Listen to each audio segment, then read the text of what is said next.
Agradezco estar en esta feria del libro, 13ª Feria del Libro de Caracas, Feria Internacional, en donde participan diversos autores e intelectuales que vienen del mundo para estar en este magno evento en donde se reúnen también los profesionales venezolanos e investigadores.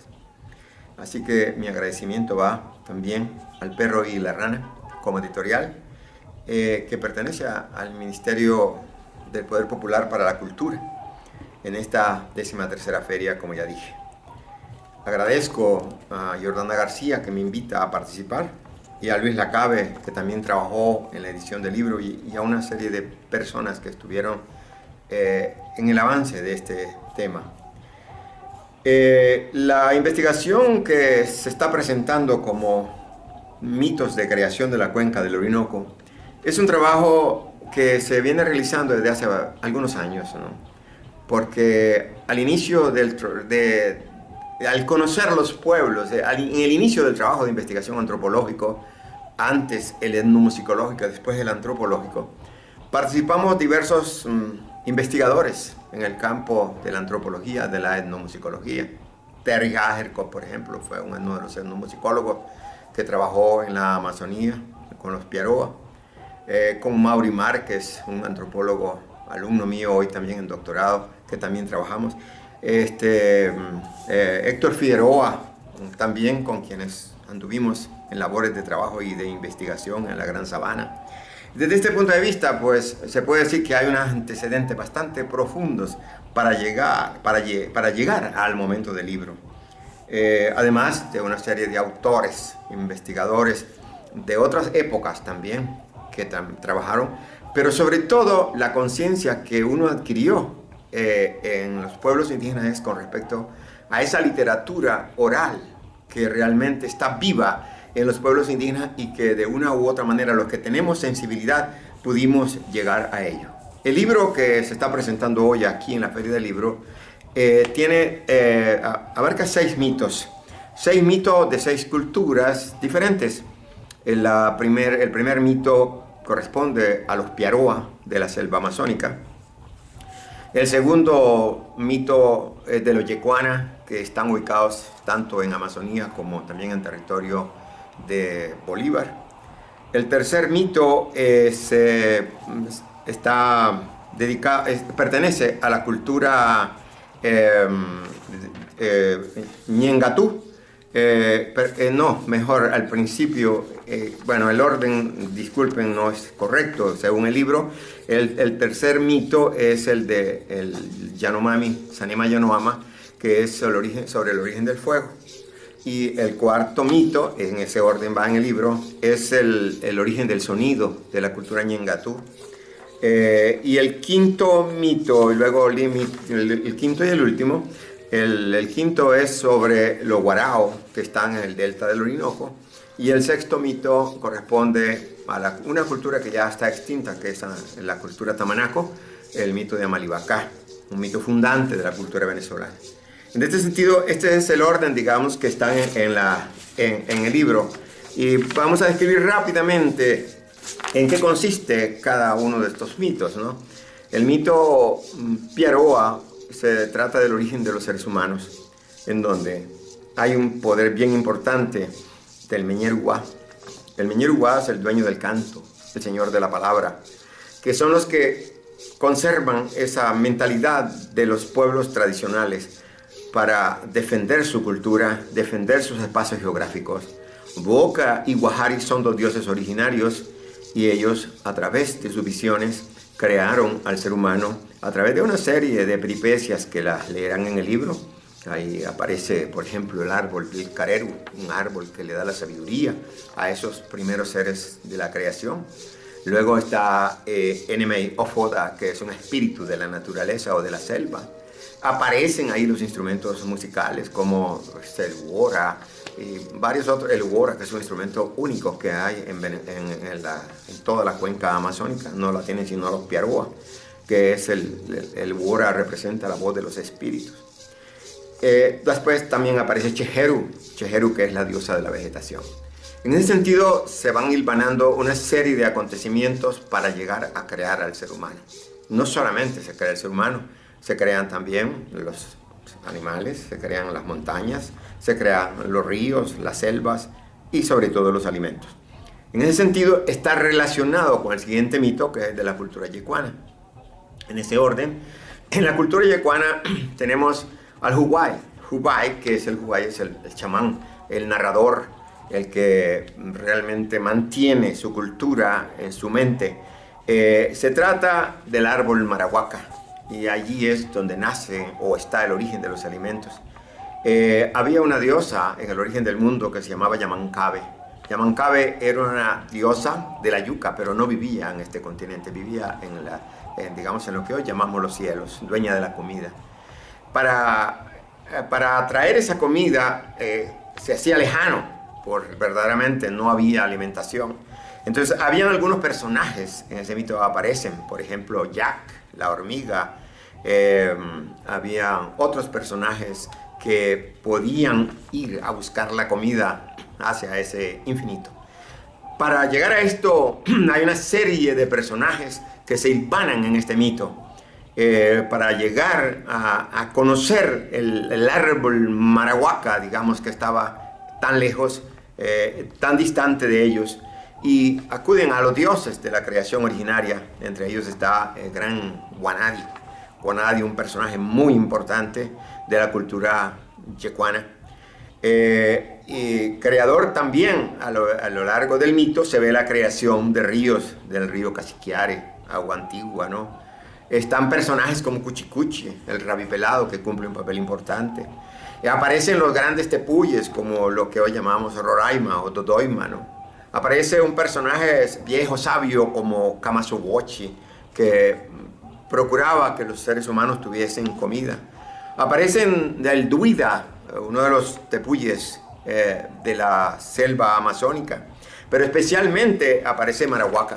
El asunto, para concluir un poco sobre esta idea del mito, es que había que buscar esa alimentación y estaba tan alto, tan grande, tan elevado, que decidieron al fin que ese árbol de Marahuaca, cuando fue plantado por los mismos seres humanos, pero ayudado por esos dioses, el mito relata que tuvieron que cortar el árbol.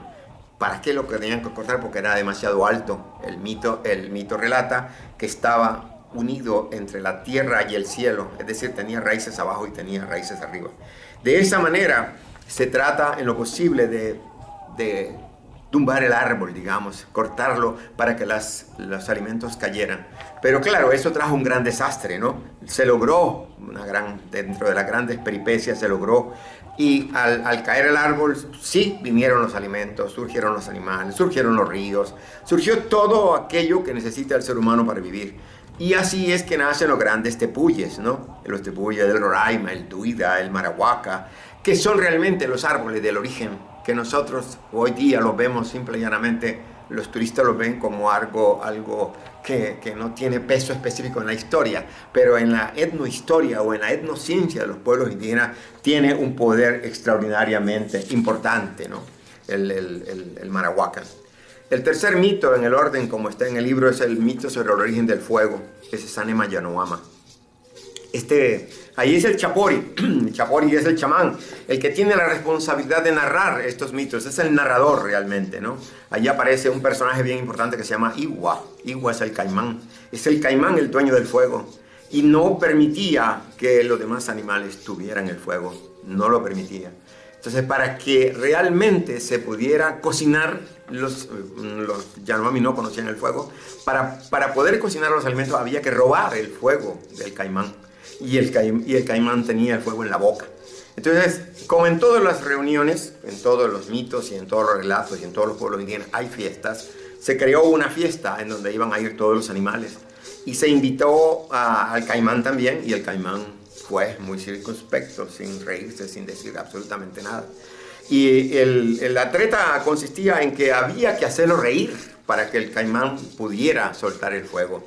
Al fin, realmente fueron dos pájaros que hicieron una especie de treta, ¿no?, entre ellos dos.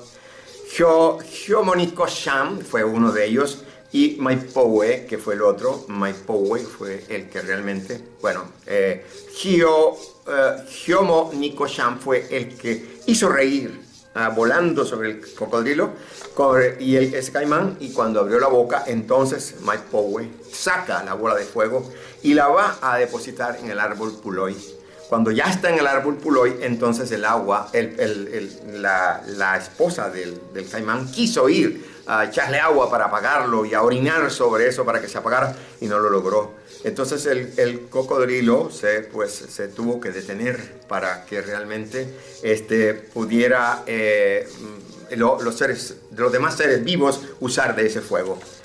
Bien, entonces ustedes lo leerán y será bien importante que lo comenten también, porque son mitos que son realmente ilustrativos para las culturas nuestras en la actualidad, ya que nos hemos alejado tanto de ellos.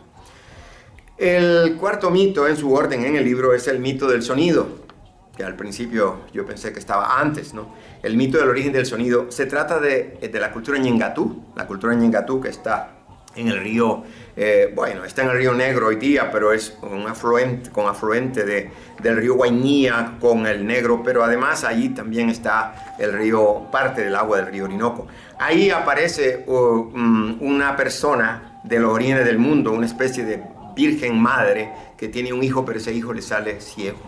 Y como le sale ciego, entonces ella trata en lo posible de hacerlo hasta lo último para que recuperara o que tuviera pues luz en sus ojos, así le llaman, ¿no? Entonces el joven va creciendo y él soñaba realmente con un personaje que él decía, un personaje iluminado, era el sol, que le dio un secreto y le dijo que buscara los ojos del pájaro cancao, y que una vez que lograra utilizar los ojos del pájaro cancao, él iba a volver a ver. Pero el sol también le había enseñado a él a utilizar la flauta, el membi, la flauta de caña. Entonces él tocaba la flauta y era famoso por tocar la flauta, pero era ciego y la gente lo despreciaba. Entonces ocurre que el ave cancao lo logra, un gran cazador lo logra, y le colocan los ojos, le colocan el vitrio de los ojos del ave al niño, y el niño empieza a ver, pero el Dios que le había dicho esto le había comentado que no lo comentara a nadie, porque si eso ocurría iba a perder la vista. Pues ocurrió que la madre, en la alegría, en una fiesta que le invitaron con el hijo que fue a tocar la membi, o alguien la enamoró, y ese enamoramiento hizo que la emborrachara con chicha, y una vez que la emborrachó, entonces contó el secreto, y en ese sentido el niño va perdiendo la vista, y cuando se ve en el mito realmente que él va corriendo hacia la cascada y se lanza en una cascada, y ahí en esa cascada realmente va a morir porque cae abajo de la cascada, y allí en esa cascada de Tayasú, ahí, así se llama, ¿no? Allí hay un petroglifo en donde está este personaje tocando el membi, y la cultura actual lo recuerda como Yapinari. Ese es el nombre del mito. El quinto mito en el orden del libro es el origen del pueblo Guarao. El mito ha sido trabajado también por otras personas. Está Walter Wilber, que lo trabajó también porque trabajó mucho con los Guarao. Beatriz Bermúdez también lo trabajó, entre muchas otras personas, ¿no? Esto se trata de un personaje, como dice el mito, se llama Guaymare, quiere decir el cielo de arriba. Ocurrió que salió en ese cielo de arriba donde vivían originalmente los Guarao, un cazador fue a cazar un pájaro, y cuando lanzó la flecha erró la flecha, y la flecha fue a caer en el suelo de arriba, digamos, del cielo. Cuando va a sacar la flecha se da cuenta que la flecha sale con un pedacito de suelo del cielo, y entonces él por ese agujero ve hacia abajo y se da cuenta que abajo hay un mundo. Y él empieza entonces a querer conocer ese mundo. Va a buscar una hamaca baja, se agarra de las cabulleras de la hamaca, llega abajo y encuentra que hay alimento, que hay moriche, que hay de todo. Entonces sube a su cielo y les dice a todos los demás que realmente hay un mundo que acaba de descubrir, y todo el mundo se alegra porque había hambre, había necesidad, y entonces quieren bajar. Cuando quieren bajar todos por ese mismo agujero, ocurre que hay una persona que estaba embarazada que no puede bajar, sino que bajaron una gran cantidad de personas, pero ella no. Y cuando ella se atascó en el agujero, se le ve la barriga y una parte de los glúteos, y entonces ahora interpretan los guaraos que esa es el lucero de la mañana, ¿no? Entonces las peripecias siguen hasta, bueno, largo el mito, hasta que los guaraos viven abajo, se alimentan, vienen los jebu, que son los espíritus, hay espíritus del bien, hay espíritus del mal, y viene el primer muerto, porque antes no morían, y cuando viene el primer muerto, entonces hay algunos secretos, digamos, para mantener la vida y la muerte, pero que los guaraos en ese momento abajo no lo pudieron entender. Y ahí se va desarrollando el mito hasta que verdaderamente ahora dicen los guaraos en la actualidad que por esas desobediencias del origen, ahora ellos son bastante pobres. Y esos son relatos que los hacen también los chamanes, ¿no? Estos personajes de los guaraos, pues allí se encuentran dioses también. Ellos hacen celebraciones, el Najanamu, para Canobo es su dios, para pedirle la beneficencia, etc. Todos estos mitos que les estoy narrando así rápidamente tienen que ver precisamente con este universo, cómo se organizan ellos sus estructuras sociales, ¿no? Por último, el último mito del libro se llama Amalibacá. Es el de la cultura tamanaco que mencioné antes. Esa cultura de tamanaco desapareció. Pero es tan importante, o fue tan importante, que el padre Filippo Salvatore Gillich le llamó la atención que se hablaba tanto de Amalibacá. Amalibacá como el creador del río Orinoco, ¿no? Y por eso es que es importante, porque es el creador del río, el padre de las aguas. Amalibacá más o menos estaba entre los ríos Guaniamo, Orinocos, Samariapo, etc. Y vino una especie de diluvio, un gran diluvio del origen, por eso es un mito inundante, ¿no?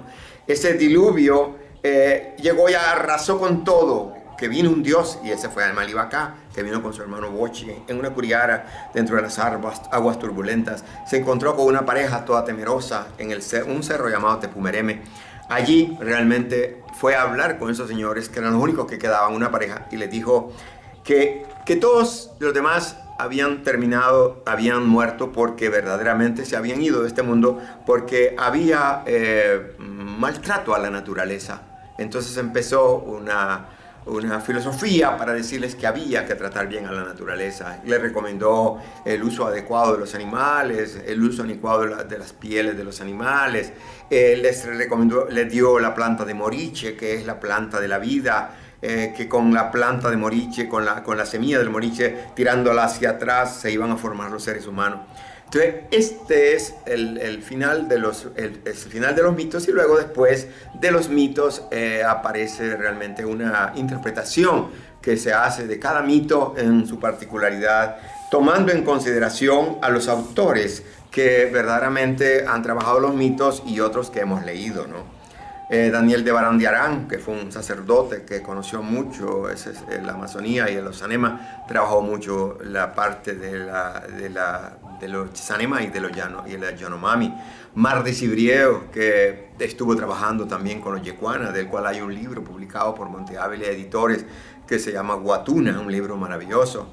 Está Lajos Boglar, que trabajó los Piaroa también. Él es un investigador que, sí, yo no sé de su vida ahora, pero realmente él tiene un libro que está publicado por la editorial El Perro y la Rana, que se llama precisamente Mitos y Cuentos de los Piaroa, que yo soy el prologuista de ese libro, ¿no? El de Lajos Boglar. Era húngaro de origen, y también húngaro y brasileño donde él vivió. Está, bueno, Johannes Wilber, que ya mencioné, Beatriz Bermúdez, que ya mencioné, Bartolomé Tavera Acosta, que trabajó mucho los mitos, Julio César Salas, que trabajó también la parte de los caribes, Ruby de Valencia, que trabajó los petrolíferos en Venezuela. Digamos que una gran cantidad de personas que han colaborado, digamos, de una u otra manera en formar ese pensamiento para interpretar los mitos de una manera distinta a que son simplemente literatura. Bien, entonces nosotros tenemos que valorar la literatura de los pueblos indígenas, y agradezco a los que están presentes en la presentación de este libro porque es realmente la revalorización de esa literatura oral, ya que los pueblos indígenas no tienen bibliotecas. Los pueblos indígenas tienen memoria, y una vez que está en su memoria la van reproduciendo a las juventudes y a todos los seres humanos de su propia cultura. Y es bueno también reconstruir historias, como por ejemplo nosotros estamos acostumbrados a hablar del Salto Ángel. Y el venezolano no sabe cuál es el origen del Salto Ángel. También tiene historias, tiene mitos, y también tiene un nombre, Perepacupay Bená, que significa en Pemón salto del lugar más profundo. Esto es bien interesante, un salto que es conocido en el mundo, que tiene 1283 metros de altura, y está también en los mitos relatados. Entonces, desde este punto de vista, ¿cómo nosotros podemos descuidar la literatura de los pueblos indígenas? Desde este punto de vista, agradezco infinitamente a los editores del Perro y la Rana, y también agradezco a los familiares de quienes hicieron los dibujos para este libro, porque están ilustrados con dibujos y algunas fotografías que yo tomé también en el campo, pero con Mauri Márquez, con Héctor Figueroa, pero en realidad está más ilustrado con dibujos, y los dibujos son de dos colegas bien interesantes, que son los colegas que uno lamentablemente ya murió, que se llama Yosu Calvo, ¿no? Joven murió lamentablemente, era un gran pintor. Él dibujaba en blanco y negro. Esos son los dibujos de Yosu Calvo. Y la otra persona que ilustró el libro se llama Mónica Montes. Mónica Montes creo que está viviendo en Italia en la actualidad, pero el libro es realmente algo que puede servir muchísimo para la reflexión de la literatura, para cualquier cátedra sobre las literaturas indígenas. Y hoy he visto que se ha reproducido el interés por conocer las literaturas indígenas de nuestro país, y puedo decir que realmente Venezuela es uno de los países que más ha trabajado la literatura de los pueblos indígenas, porque yo conozco bastante América Latina y no he visto una proliferancia de títulos en la literatura como lo tiene Venezuela. Desde este punto de vista, agradezco infinitamente que lean el libro, que lo adquieran. Desde ese punto de vista, lo tendrán ahora por acceso a internet.